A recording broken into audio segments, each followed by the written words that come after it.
اصبعوا لجماله وترتيبه وديزاينه اللي يخبل.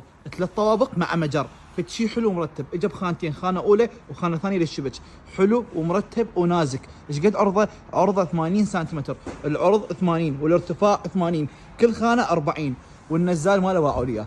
بس بالع على النزال مالته 30 سنتيم، خرافي ومرتب وحلو. ساعة التخزين مالته كلش حلو وكبير. احسبوا هاي الرف الاول، الثاني، الثالث كذلك مجر، الخانه الثانيه، الشبكه الاولى والشبكه الثانيه والرف الثالث.